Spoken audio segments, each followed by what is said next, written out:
Seigneur, je ne suis rien qu'un peu de vent. Je me présente à toi. Je n'ai rien à t'apporter, ni prière, ni louange.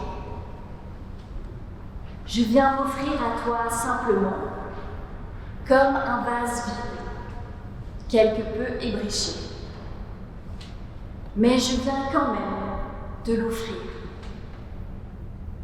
Je sais que sur moi tu poseras ton regard et que dans ton immense tendresse, tu combleras de bienfaits mon attente. C'est d'abord une eau pure que tu verses, une eau claire et fraîche, celle qui donne la vie. Puis avec art, tu disposes de magnifiques fleurs pour former un bouquet d'amour. Tu choisis le coin de ta demeure et tu m'y déposes. Merci, Seigneur, d'habiter dans ta maison et de venir habiter la mienne. Là où tu m'as placé, je voudrais resplendir. Je voudrais semer une odeur de joie et de paix. De mon essence, je voudrais tout donner, Seigneur, afin que ceux qui passent puissent arrêter leur course pour respirer, sentir, afin que chacun saisisse au passage ta fleur d'amour. Je veux tout te donner, Seigneur, et jusqu'à mon dernier souffle, exalter ton immense parfum d'amour. Amis, soyez les bienvenus dans la maison de Dieu. Que vous soyez habitués ou de passage, vous êtes les bienvenus pour un moment de paix, de joie et de communion dans l'amour de Dieu, de son Fils Jésus-Christ et du Saint-Esprit. Amen.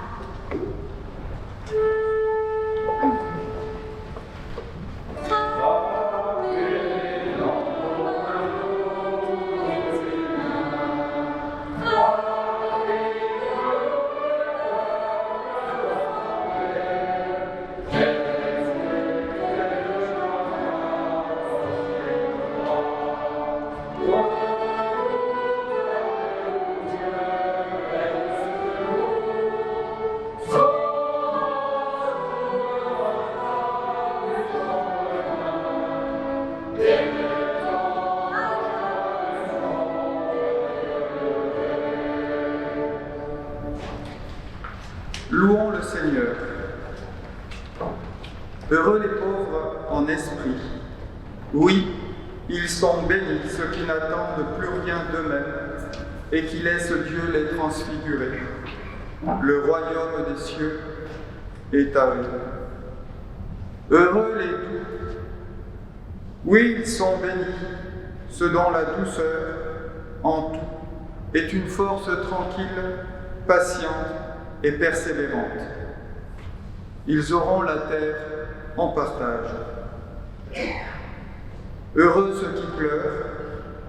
Oui, ils sont bénis, ceux dont les larmes sont abreuvées par la source vive. Ils seront consolés. Heureux les affamés et assoiffés de justice. Oui, ils sont bénis, ceux qui épousent la volonté de Dieu pour la transformation du monde. Ils seront rassasiés. Heureux les cœurs purs.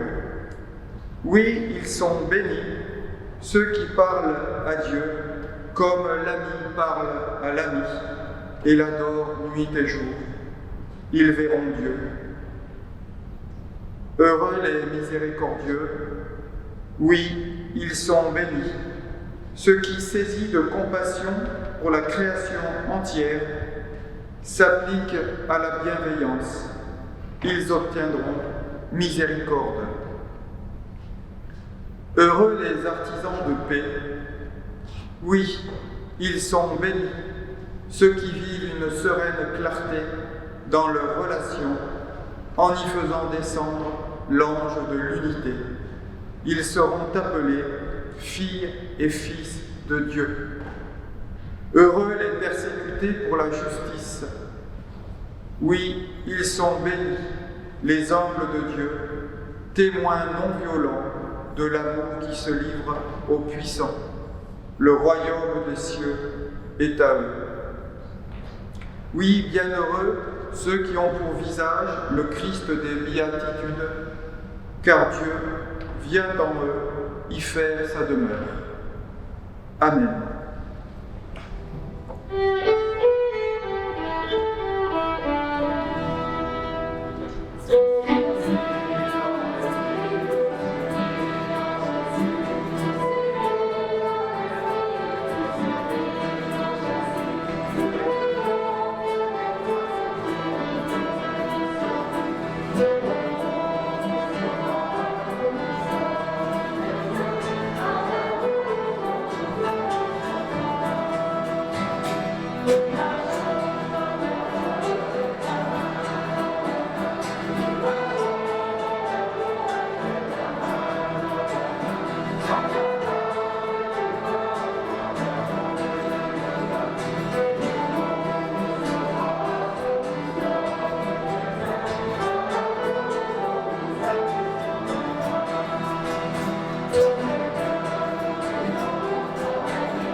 Car un jour, enfin Seigneur, j'ai répondu à ton appel.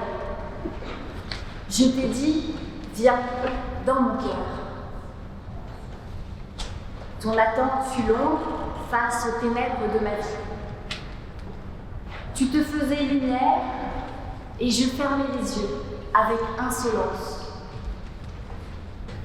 Tu m'appelais et je restais sourde à ta voix. Tu te plaçais devant moi et je t'insultais. Tu me tendais tes deux mains et je te frappais, ennemi invisible. Je ne voulais pas de ta vie. Je me révoltais, je te combattais, je te crucifiais. Pardonne-moi.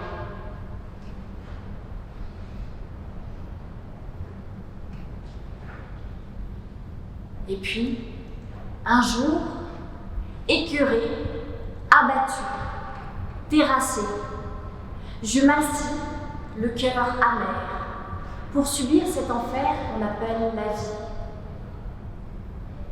C'était l'heure que tu avais choisie.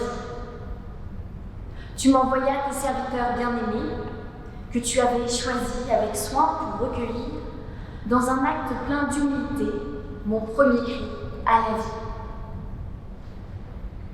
Alors je sentis en moi ton amour en feu d'artifice de joie, avec sa force, avec sa paix. Je compris que tu effaçais jusqu'à l'horizon de mon passé tout terni de mes défaillances. Merci Seigneur. Pour embellir encore cette fête, tu permis que ton esprit fît en moi des merveilles. Il glissa au plus profond de mon cœur l'eau vive d'une eau purificatrice, d'une eau de guérison. Merci, Seigneur. Enfin, l'espoir d'une noble nouvelle m'illumina. Je te donnais ma vie. Je saisis la liberté et l'amour à pleine main.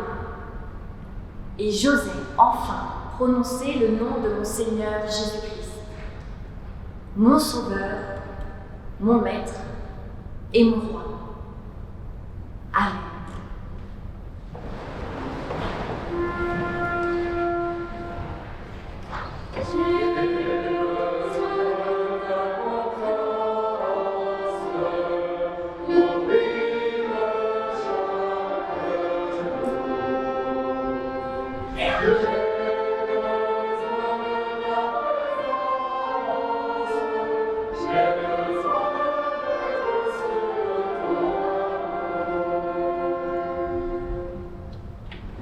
Avant la lecture du texte biblique que j'ai choisi aujourd'hui, je vous invite à la prière. Merci Seigneur pour ton évangile. Il est tout à la fois le bateau, le phare et le port. Il est le départ et il est l'arrivée, le voyage et son retour. Il est l'océan de tous nos déplacements, la balise de nos secours. Ton évangile, Seigneur, est bouleversement et continuité. Il est héritage et rupture. Il est le mouvement perpétuel qui demeure et qui fait bouger. Il est accueil et envoi, réceptacle et lancement. Ton évangile est pareil au matin, répétition prévisible et surprise d'émerveillement, fulgurance du recommencement. Ton évangile est le bateau, laissons-nous embarquer. Ton évangile est le phare, laissons-nous guider.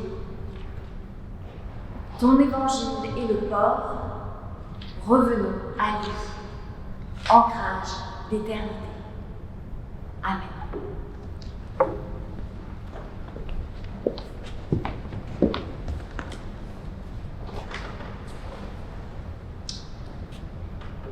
Nous lisons dans le livre des Actes, au chapitre 4, les versets 1 à 22.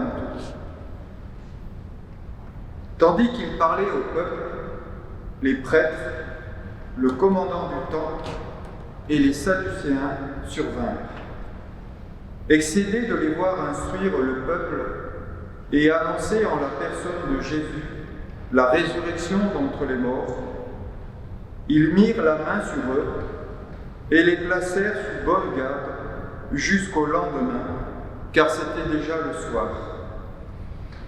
Cependant, beaucoup de ceux qui avaient entendu la parole devinrent croyants, et le nombre des hommes s'éleva à environ 5000.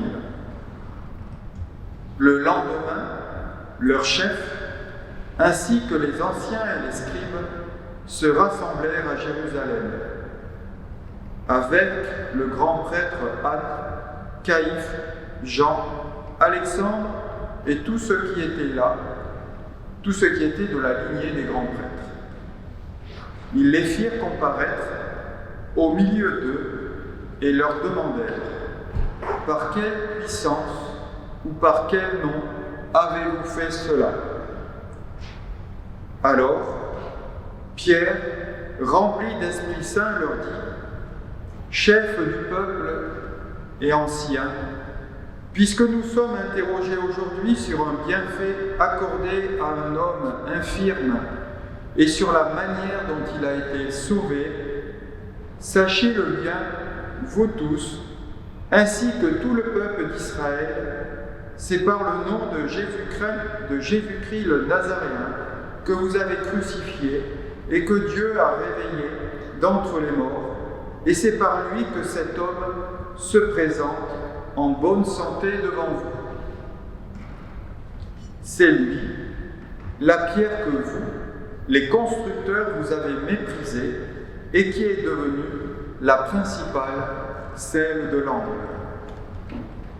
Le salut ne se trouve en aucun autre, car il n'y a sous le ciel aucun autre nom donné parmi les humains par lequel nous devions être sauvés.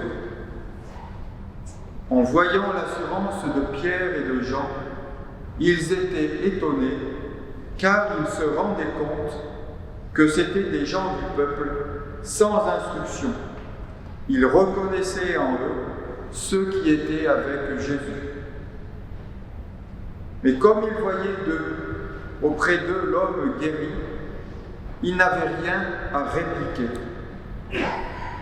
Ils leur ordonnèrent de sortir du Sanhédrin et délibérèrent entre eux, en disant « Comment allons-nous traiter ces gens ? Il est manifeste pour les habitants de Jérusalem qu'un signe évident a été accompli par leur entremise. Nous ne pouvons pas le nier. Mais pour que cela ne se répande pas davantage dans le peuple, défendons-les avec des menaces de parler désormais à qui que ce soit en ce nom-là. » Alors ils les appelèrent et leur enjoignirent formellement de ne plus parler ni enseigner au nom de Jésus. Pierre et Jean leur répondirent : « Est-il juste au regard de Dieu de vous obéir plutôt qu'à Dieu ? À vous d'en juger. Car nous ne pouvons pas ne pas parler de ce que nous avons vu et entendu. » Ils leur firent de nouvelles menaces et les relâchèrent, sans trouver moyen de les punir à cause du peuple. Tous, en effet, glorifiaient Dieu pour ce qui était arrivé. Car l'homme qui avait bénéficié de ce signe, de cette guérison, avait plus de 40 ans.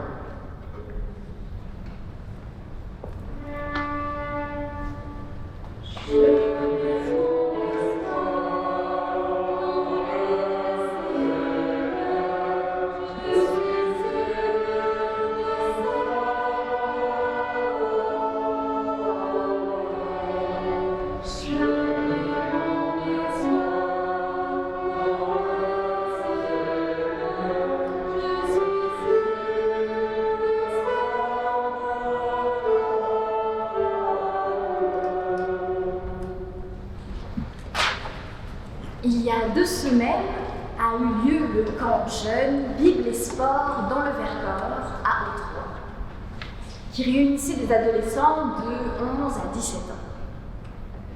Le thème que nous avions choisi d'aborder avec Hervé était la résistance. Qu'est-ce que résister ? À quoi, à qui résistons-nous dans notre quotidien ? Pourquoi ? Avons-nous des exemples de personnes qui ont résisté et dont nous pouvons nous inspirer ? Le dimanche, nous avons préparé, réfléchi et célébré notre culte. Oui, on n'a pas fait que de la luge, de l'acrobranche et des randonnées. Le texte de la prédication était celui d'Acte 4 que nous venons de lire. Et devant la pertinence des propos des jeunes, je me suis dit qu'il aurait été dommage de ne pas vous faire un petit compte-rendu de ce que nous avions dit et échangé aujourd'hui. Et donc ce ne sont pas que mes propos que je rapporterai, mais bien ceux de tout le groupe de ces jeunes. Les adolescents ont retenu 3 points qui leur sont apparus comme essentiels.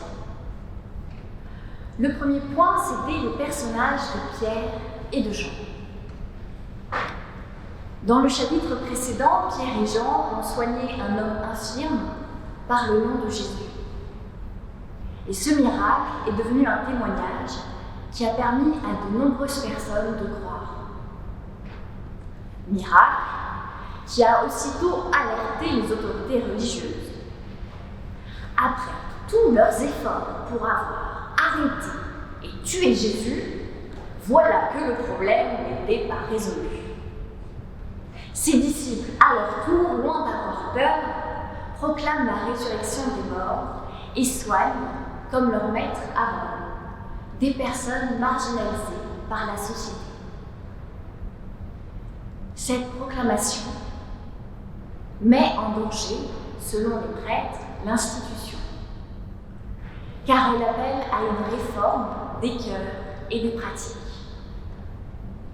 Pour les religieux, il n'y a qu'une solution, faire taire par la menace les 2 disciples.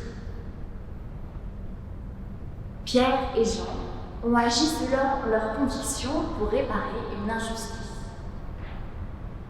Ils sont arrêtés et mis en garde à vue, on pourrait dire aujourd'hui. Leur seule faute était la solidarité. Le délit de solidarité existe encore aujourd'hui. Des personnes sont arrêtées et jugées coupables régulièrement pour avoir aidé d'autres gens, d'autres êtres humains en souffrance, pour avoir aidé des réfugiés à passer la frontière, parce qu'ils ont refusé de vendre de leurs terres à des grandes entreprises, parce qu'ils ont dit non à un régime autoritaire qui oppresse des populations, parce qu'ils ont protégé, se sont enchaînés à des arbres qui devaient être abattus. Partout dans le monde, il existe des personnes qui résistent et qui sont jetées en prison pour avoir voulu aider leur prochain et leur planète. Pierre et Jean ont été arrêtés pour un délit de solidarité. Ils ont été menacés, enfermés. Mais face à cette pression des autorités, ils n'ont pas cédé. Pourquoi nous sommes-nous demandé? C'est vrai quand même. Les 2 disciples auraient très bien pu se dire « Bon, on a fait tout notre possible, on a aidé un monsieur infirme, on a proclamé ce qui nous semblait juste, on ne veut pas nous écouter, n'allons pas plus loin.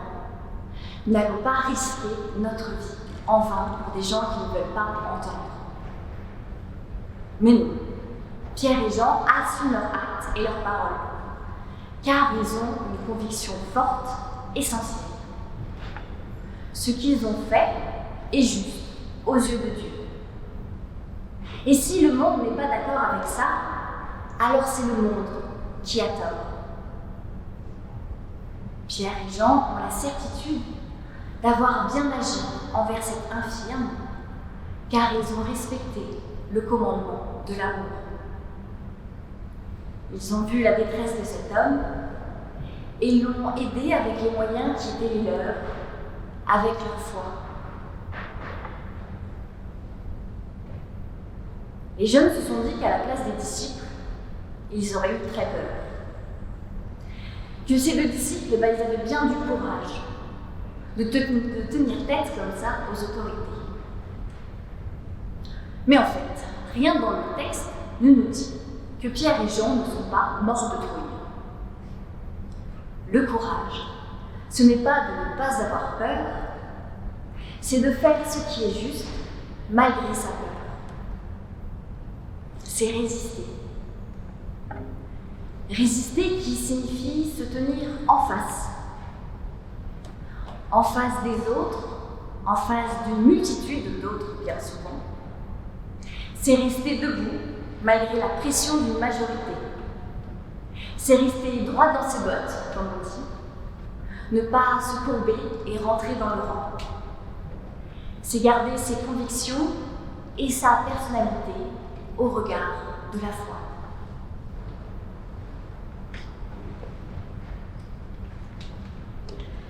Les jeunes du camp ont réfléchi aux moyens que nous avions à notre disposition pour résister. Et comme ces mêmes jeunes ont fait la remarque que le culte était assez passif, je vous propose de répondre à cette question: quels sont les moyens que nous avons aujourd'hui pour résister?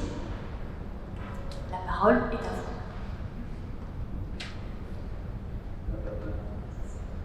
Blablabla.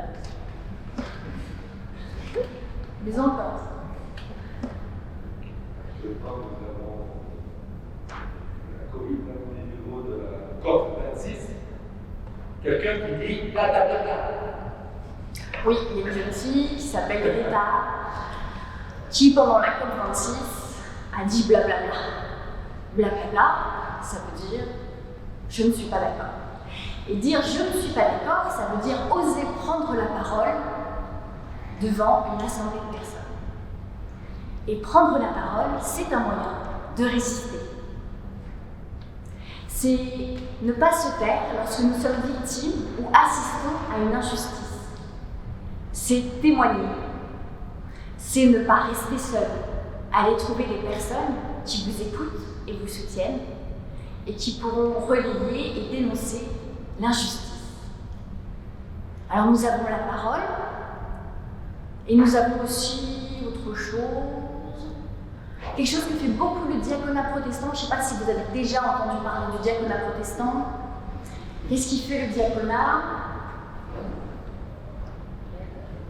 Oh là là, vous n'êtes pas réveillés ce matin. Il aide. Il aide. Exactement, le diaconat protestant aide. Il agit. Il y a les actes qui sont aussi des façons de résister.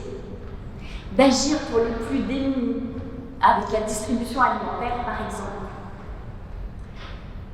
Il y a faire et il y a aussi ne pas faire. Les jeunes ont fait une petite liste de ce qui était bien de ne pas faire pour résister. Il y a ne pas prendre l'avion pour partir au bout du monde en vacances, alors que la France est un très beau pays. L'Italie aussi, la Suisse aussi. Bref, pas trop loin.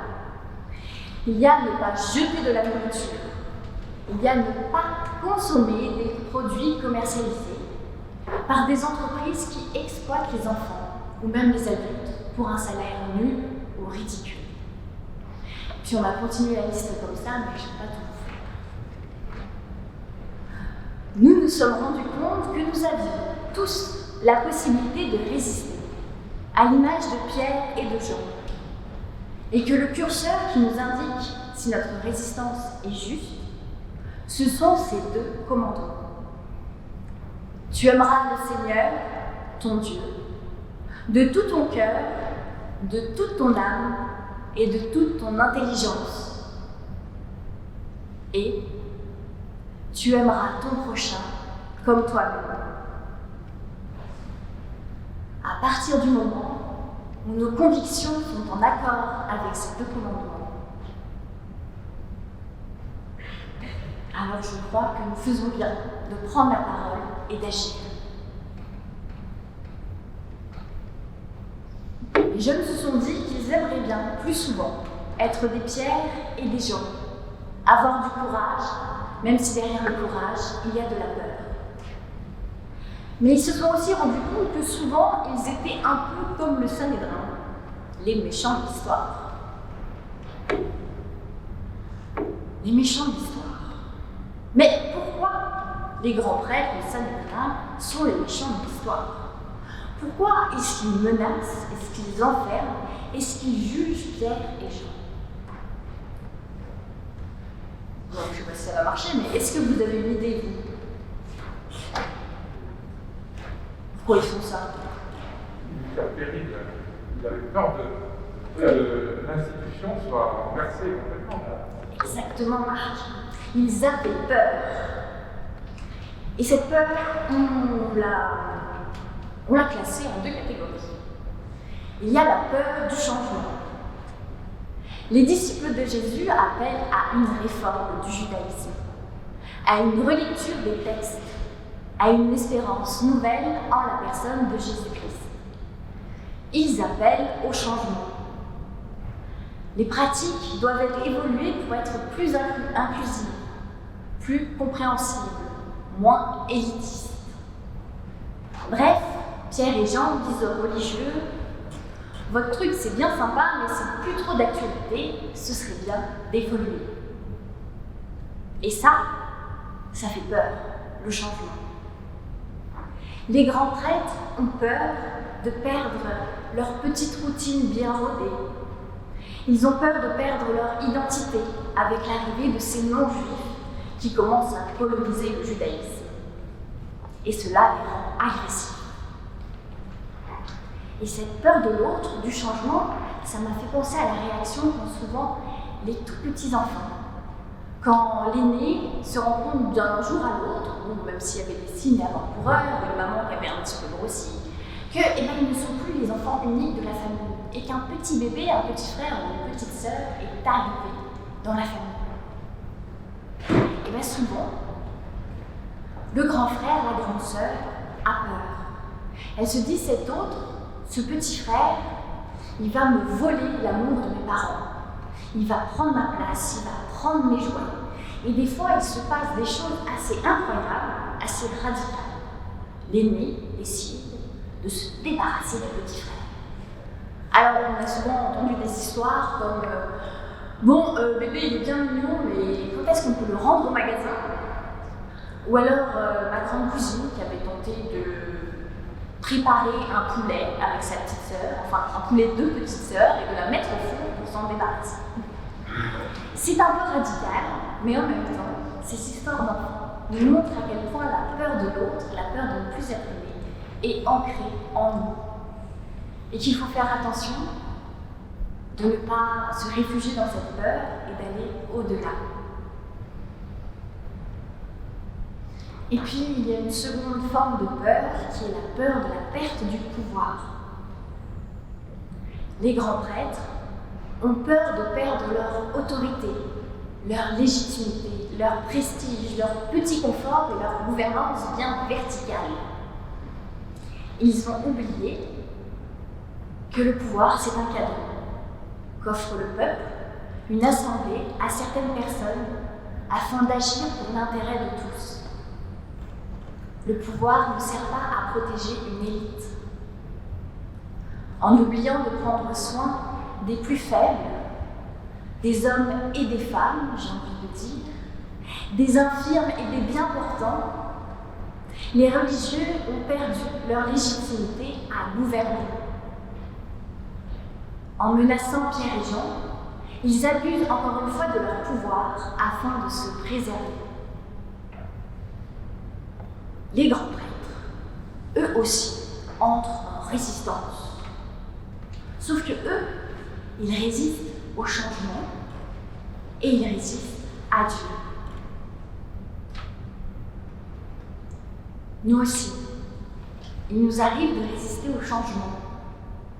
Il nous arrive d'avoir peur de l'arrivée de nouveaux venus, d'abuser de notre pouvoir pour écraser au lieu d'édifier, de juger trop vite une personne parce qu'elle est différente, parce qu'elle n'a pas nos codes, parce qu'elle vient d'un autre pays, d'une autre classe sociale. Il nous arrive, nous aussi, de résister contre Dieu. Dans ces moments-là, n'oublions pas que le pouvoir que nous avons reçu ne sert qu'à aider notre prochain et à servir Dieu et non nous-mêmes.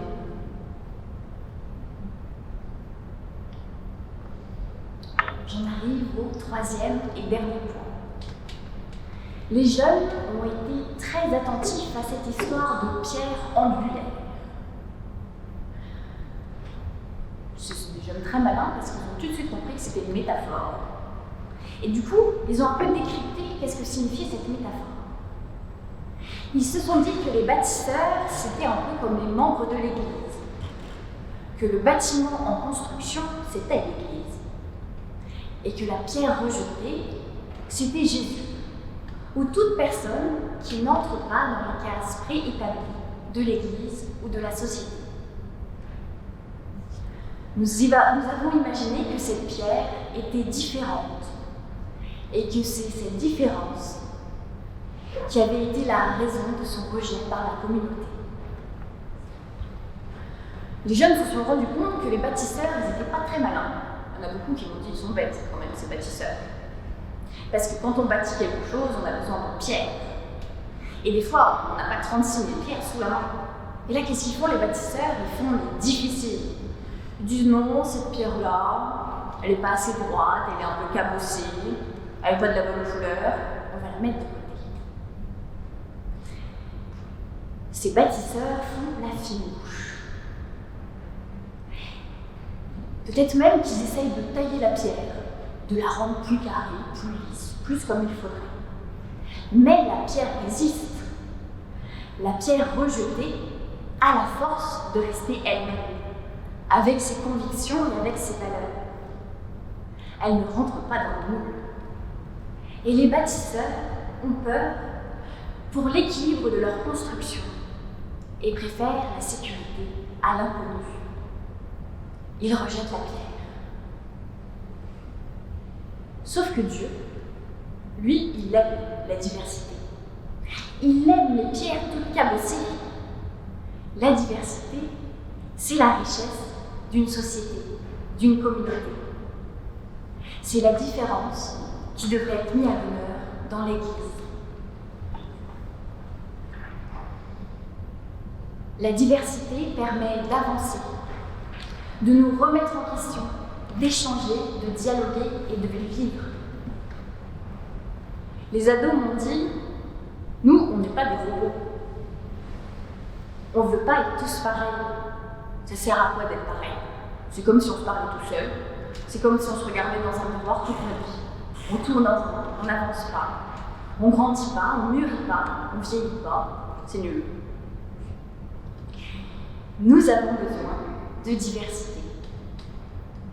Nous avons besoin d'une nourriture variée, de sel, de sucre, de légumes, de protéines, de féculents et même de gras. Oui, notre corps entier réclame de la diversité. La différence n'est pas un mal à enfermer. Elle est une richesse, un cadeau à préserver et à entretenir, à respecter. Je conclus. Par ce texte, nous nous sentons appelés à résister face au conformisme, à la peur de l'autre, à la recherche du pouvoir pour le pouvoir. Nous sommes appelés à nous tenir en face des autres pour les autres, à cultiver la richesse du différent. Nous sommes appelés à écouter Dieu, qui a créé le monde divers et qui, à chaque étape de sa création, nous a dit « Cela est bon ». Amen.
infiniment.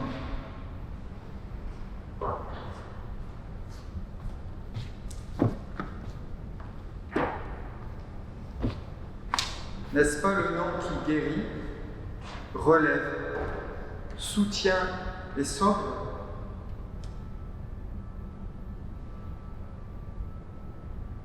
Plus qu'à ton nom, c'est à ton être même que j'en appelle toi qui es l'unique. Infinie tendresse et miséricorde, qui maintient la braise en nos cœurs, viens et demeure en nous. Si tu demeures en nous, et nous en toi, nous serons redressés. Nous irons, consolés en notre humanité, sur des chemins d'espérance vers ta lumière sans déclin. Viens Jésus et prends soin de notre monde. Amen.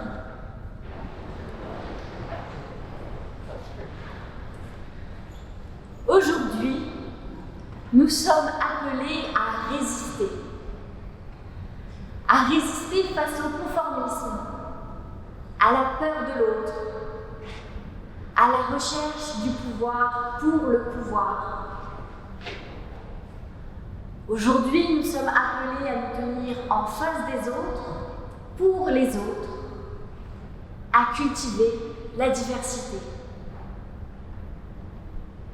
Aujourd'hui, nous sommes appelés à faire des choix en accord avec nos valeurs et nos convictions chrétiennes, et à vivre selon le commandement de l'amour.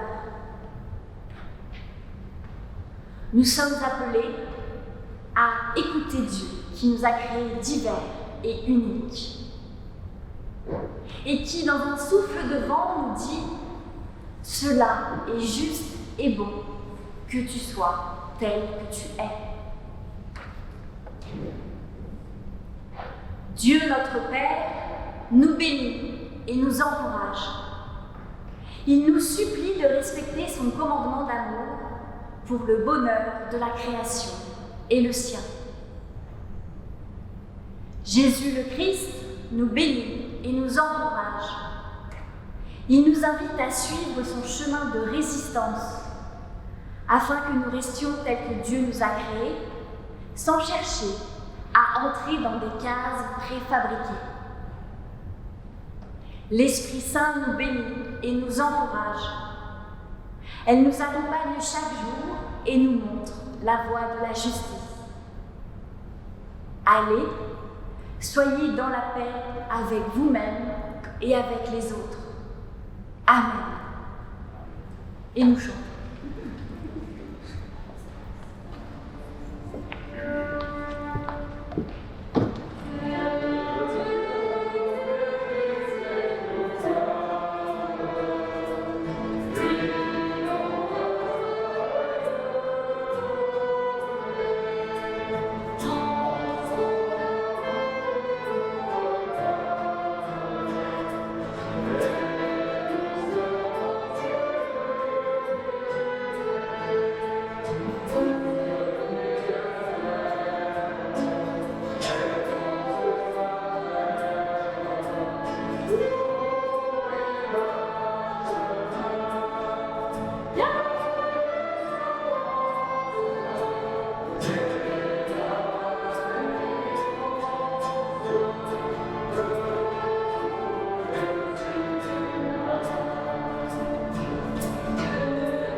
Excellent dimanche à toutes et à tous.